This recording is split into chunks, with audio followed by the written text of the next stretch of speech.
dox moom dina xaw a doy waar mais cause bi moom mooy tax ba duñ ko sentir lu bari donc El Hadj Rawane ñu wax ci diggante tandem bi yëngu ni fan yi moom am na ay mbir yu ci yëngatuwaat donc bu ñu demee rek ba jàpp ne mbir yi féete na boor ñu gis ne am na yeneen rebondissement yoo xam ne mu ngi ci am à chaque fois donc loolee nag li ko andi moom mooy annonce bi nga xam ni superviseur bu coalition boobu di Aminata Touré moom moo ko daal di génne que ni le président Bassirou Diomaye Diakhar Faye dina teew ci ndaje mi nga xam ni moom coalition Diomaye président moom lay amal samedi ak jàmm foofu la ca King Fahd Palace donc loolee nag mu xaw a andi benn débat boo xam ni dafay gën a confirmer ñi doon lam-laamee que ni ndax le président Bassirou Diomaye Diakhar Faye dafa gën a favoriser li nga xam ne moom moo di la coalition Diomaye président lii daf koy wane selon vous ndax jàpp nga ni jamono ji nag on peut dire carrément que ni y a rupture entre Pastef ak ki nga xam ne moom moo di le président Bassirou Diomaye Diakhar Faye wala gisee woo ko noonu.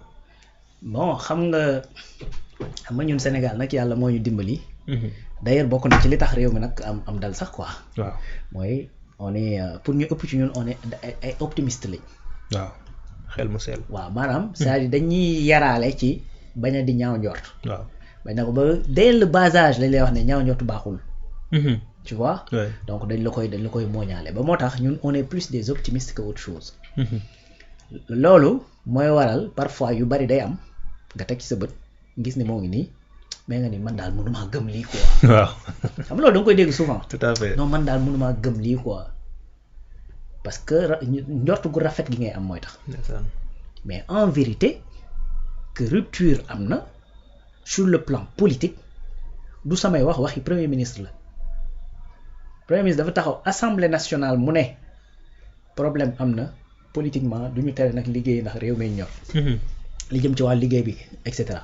le 8 jaar fii le 11 jaar fii ainsi de suite barki dem moo Ndiaye dimanche bi premier ministre bi président Pastef di def face ak ñi nga xamante ne ñooy waa Pastef. li mu wax mooy problème yi am na te ñaar la. am nañ problème sur le plan politique. mais am nañ problème ci ni ñu gisee état. am problème ci ni ñuy doxalee état moo waral des fois ñu ne la diw war naa dem ndokki PCA ca barab sangam. te mosoo koo gis mu xëy fa. problème mooy état bi daa war a saf sàpp Pastef. waaw te gis ni des fois ki saf sàpp Pastef sax boo def naa mu jóge fañ ko tegoon. kon même ci ni ñu war a doxalee état yaa ngi gis ne ay actes ñu ngi posé wu waxuñu nag mais actes yii posé wu di nga ci mën a jàng ne gisin bi am na fu mu waroo. boole ci Ousmane Sonko ne la li ma gën a ragal ci fi ma nekk. mooy bis bu ma fa jógee. Ousmane Sonko bu jóge woon nii à la primature président Bassirou Diomaye Faye day jógee à la présidence. pourquoi muy jot lay xew ci gannaawam. ñi nga xam ne ñoom ñoo war a ñëw. ñi xaar mu pousse. bu ñëwee duñ fa fekk président Bassirou Diomaye Faye. bien sûr mais Ousmane Sonko moom nee na moom mooy déranger parce que fii ak mu ngi fa. ñoom li ñu bëgg duñ ko mën a am. waaw léegi bu fa nekkul dañuy am li ñu bëgg. waaw te pourtant bu ñuy am li ñu bëgg dañu fay fekk président nekk. président Diomaye d'accord. kon xam nga loolu leer na nañ. oui ça veut tout dire ah. ça veut tout dire kon. oui même ci wàllu état am nañ ci wuute. te loolu léegi leer na. oui. maintenant. liy xew suba c'est-à-dire beneen luy xew la. leneen luy xew la. oui xam nga dañ ne suba dañuy dem ñu defar li nga xamante ne mooy texte yi.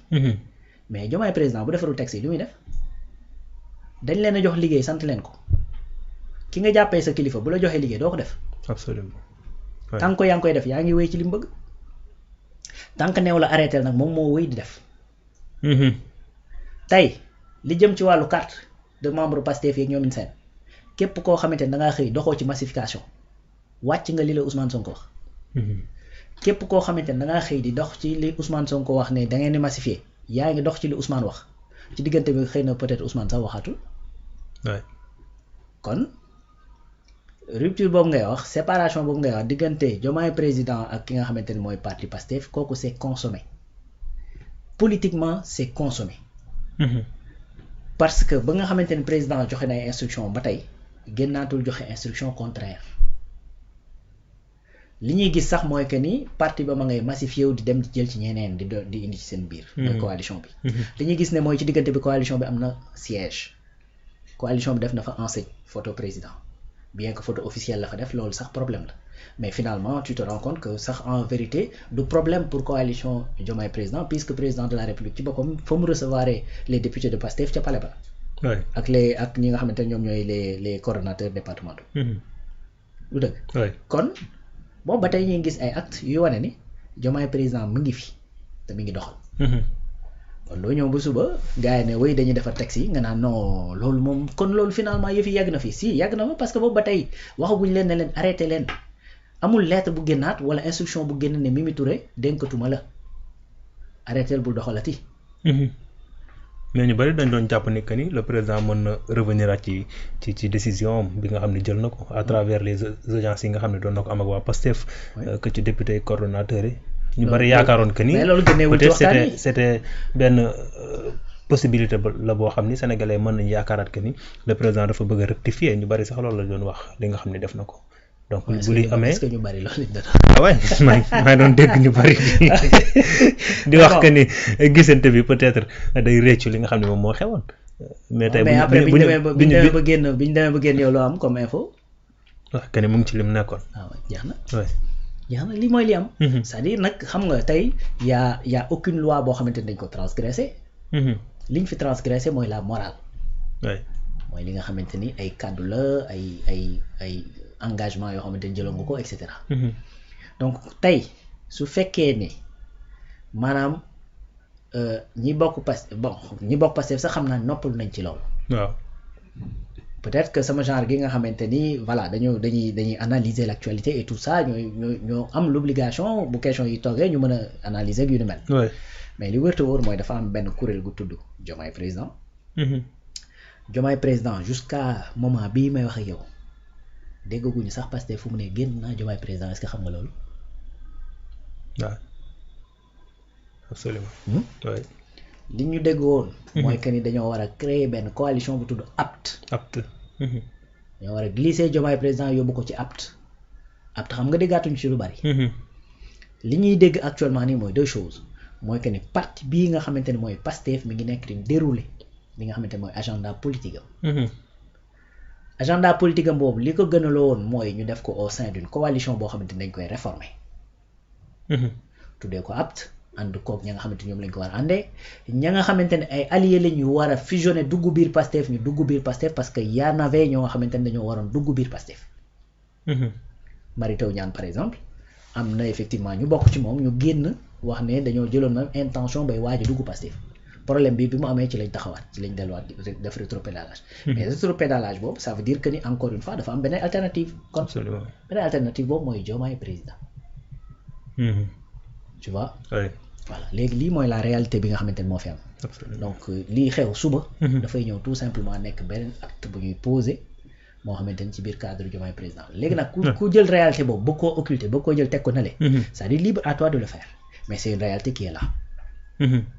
et que effectivement bu ñu defaree seeni texte ba pare siège ba nga xamante ne jël nañ ko fay ko def fa effectivement peinture ak ñoomin seen def fa enseigne xanaa danañ ko utiliser. ah ouais sûrement. te nag li jar ñu utiliser ko dafay ñëw nii. parce que ñu ngi dem nii devant effectivement des élections locales. buñ ci paree dañu jëm 2029 présidentielle. kon su fekkee dafa am coalition bu tudd Diomaye président. ñu war a defar effectivement les textes. foofu la jafe-jafe ñu war a defar les textes. ki nga xamante ni moom la ñu duppee coalition ba ñëw di ko fekkee ça veut dire tout simplement que li ngeen di def si nii man damaa ñëw pour participer ci liggéey bi. kon man ànd naa ci et tout ça. absolument donc on attendra de voir demain voilà fan la yëf yi di mujjee texte yi lan la qui ont des responsabilités et cetera et puis on analysera de manière politique mais la réalité politique aujourd'hui mooy am na une opposition boo nga xamante ni amuñu doole noonu. am na effectivement une coalition qui s'appelle Diomaye président bu fi nekk. di structuré wu. am na un parti qui s'appelle Pastef bu nekk également di dérouler agenda politique am. li nga xamante ni mooy la réalité mooy boo jàngatee lii lépp da ngay xam ni tey la communication en vérité ki nga xamante ni moo ko téye mooy le parti Pastef. parce que à un certain moment bu ñu noppee ci yenn sujets yi kenn dootu ko dégg. bu ñuy wax ci yenn sujets yi dañuy wéy di ko dégg. tu vois absolument donc actuellement li ñu war a def rek mooy ku nekk ci sa ligne di ko doxal ben après les Sénégalais vont aviser voilà donc Pastef dafa war a doxal li nga xamante mooy agenda am politique am wéy ci massification wéy ci communication am wéy di fexe maîtriser continuer di maîtriser li nga xamante ne mooy les réseaux sociaux loolu boo ko defee inonder les réseaux sociaux de ta communication bu boobaa ñu baree ñuy communiquer peut-être mën nañoo bañ a fës trop. Absolument. Tu vois. Ouais. Donc loolu la mais sinon c'est se voiler la face su fekkee ne ba léegi nii la ñuy gëm ni li nga xamante ne mooy Diomaye président nekkul loo xamante ne c'est une réalité politique c'est une réalité politique. Ah ouais. Réalité politique nag je parle pas en termes de nombre en termes de poids et cetera. Ouais. Ce que je veux dire mooy c'est une entité qui est là et qui est en train de se structurer. Tout à fait. Tu vois. Ouais. Et puis il y a d'autres discours yoo xamante ne dañ nekk di jóg Maïmouna Ndour qu'est-ce qu'elle dit à partir de samedi carte gi dafay leer kañ la carte gi lëndëm. Rien ne sera plus comme avant. C'est-à-dire rien xoolal amul loo xamante ni dafa nekk comme avant à partir du 11 novembre c'est-à-dire même le 8 bi président Pastef Ousmane Sonko di wax naan dina am après le 8 c'est-à-dire personne n'avait réellement compris que yëf yi nii lii moo taxoon muy wax. Ah ouais. Ah ouais. Personne n'avait compris. Pour ñun affaire justice bi la ak affaire réduction des comptes beeg justice pour les marchés et cetera mais on comprenait pas que ni lii lay wax. Mais à partir du 11 bi lettre bi génnee réaction bi mu def ci Sénégalais et tout ça c'est-à-dire loolu à partir de cette date là c'était clair pour beaucoup de Sénégalais en tout cas ñu bari ñi nga xamante ni peut-être dañ doon am jiixi jaax mooy dañ doon encore une fois dem ak seen jortu ko rafet ba tey. Man mii ci laa bokkoon. ñaa moom ñi jàppoon ni problème am na mais nañu wax def lu tout ba delloo si président ci njabootam man mii ci ñooñ laa bokkoon yàgg naa ko wax fii ne président dafa war a dellu te loolu laay wax ba tey ji nii dellu ci njabootam quelles que soient les conséquences yi nga xamante ne day am ci moom après parce que de toute façon politiquement dellu ci njabootam ak bañ a nekk ci njabootam moo ci bokk yam man lii laa gëm parce que tey bu fekkee da nga séparé wu au contraire même c'est pire parce que dafa am bët boo xamante ni ñenn ci Sénégalais mën nañ laa xoolee loolu tu comprends donc carte bi c'est-à-dire ci ñenn ñi la xawoon am ay jiixi jaax ak yu mel mais c'est absolument clair. léegi nag gis nga tey. ñi nga xamante ne message boobu ci ñoom la jëm mooy après lii carte gi dana leer et cetera c'est-à-dire waxut ak man. waxut ak yow mii. waxut ak sénégalais lambda bi nga xamante ne moo nekk à l'intérieur du pays. ñi muy waxal mooy ñi nga xamante ne dañoo yor effectivement ay prérogatives yu ñu leen dénk ñooñu lay waxal. Tout à fait. parce que tey carte gi bu leeree man sama bopp. man li ma mën mooy élection jot. man kii laa faral ma dem voter ko. Sinon ban incidence lañu mën ci yow dara. Mais par contre ki nga xamante ni décret moo lay fal c'est-à-dire su boobaa après da nga war a toog nga ni léegi man damay far ci décret wala damay far ci bidul décret. C'est ça le message qu'elle essaie de transmettre. Absolument. mooy que ni yéen ñi nga xamante ne da ngeen yor ay responsabilités sachez que à partir du 7 bu samedi weesoo. c'est-à-dire di ngeen wax fan ngeen far. di ngeen wax ne da ngeen a far ci non décret wala avec décret. Tout à fait. Donc. ngarale bi daal day jeex. te nii la ko waxee. waaw dafa ne à partir du 7 ngarale dafay jeex. nii la ko waxee. donc carte gi dana leer et cetera donc loolu muy wax est-ce que dafay concerner par exemple un député boo xamante ni te dañ la élire comme ni ñu élire le président de la République. non. su la concerner ça veut dire que yow ci sa bopp tu n'es pas conscient de ce que tu es. Absolument. moo tax des fois Cheikh Bara fi muy waxee am solo. pour loolu dafay jàjj dafay conscientiser. ñi nga xamante ne ñoo nekk ay député pour ñu xam ñoom liñ doon. que tànneefu réew mi lañ ay mandat électif lañ yor. tu vois. donc kon ñi muy concerné mooy certainement ñi nekk dans l'exécutif PCA DG xam nga donc ministre et cetera. donc de ce fait à partir du 7 neutre dootul am soit tu es avec Diomaye président soit tu es avec Pastef et quand tu es avec Pastef attends-toi à ce que ñu jël la fa indi koo xamante ni voilà feneen la bokk puisque yéen ñi dem bokk Diomaye président il faut que la ngeen bokk jur njariñ. Tu comprends le message. Voilà sauf que encore une fois c'est-à-dire la souveraineté ça appartient au peuple. Peuple moom mooy le seul souverain. doole peuple moo ko yor. peuple Sénégal nag ba ñuy dal di voter léegi kenn xamul kañ la. noonu la bëree ñoo xamante ni ci biir Sénégal dañuy toog di tergiverser c'est des indécis. amaguñ décision et cetera mais dañuy toog di observer. Absolument. moo tax man personnellement. suba ak dimanche ak lundi ak démb très sincèrement ñoo yem ci man sur ce sujet. parce que c'était clair dans ma tête que actuellement Diomaye président xàll na yoon te mi ngi koy doxal. jusqu'à ce que ma gisoon loo xamante ne da koy delloo si gannaaw parce que encore une fois bu ñu yem juste ci discours yi dañuy xool les faits fait yi mooy li muy wane mooy y a une lettre qui est sortie. lettre ba mu génnee ba tey lépp loo xamante ne da ngay gis muy dox di jëm ci wàllu Diomaye président nekkul dans l'intérêt de Pastef bi président Diomaye Faye bokk. tout à fait. kon ay actes ñi nga am. bien que nag ba léegi dégguñu président mu ngi ci. waaw parce que am na ñoo xamante ne sax dañuy wax loolu ne président ba léegi waxu ci. effectivement waxu ci mais actes yi Diomaye président di posé ñu ngi koy wax. comme ni actes yi Pastef di posé di waxale Ousmane Sonko. n'est-ce pas. oui donc lii mooy la réalité bi nga xamante ne tout à fait en tout cas mën nañu wax ni rupture politique actée comme ni ko gars yi di waxee mais pas rupture man moom ça a été acté depuis. waaw man moom la rupture politique ça a été acté depuis. xam nga ñu bari mënuñu ko woon gëm ndeysaan. jàppoon nañ ni loolu mënul nekk mais malheureusement donc. mais kay nuñ ko ñëwaatee lañ doon xool. waaw ñawaat bi lañ doon xool mais rupture moom dagg bi moom. waaw amoon na am na ba pare. waaw parce que en fait c'est-à-dire man pourquoi j'avais déjà considéré que affaire bi problème la mooy. dañoo war woon yegg sax bay waxtaanee lii. waaye.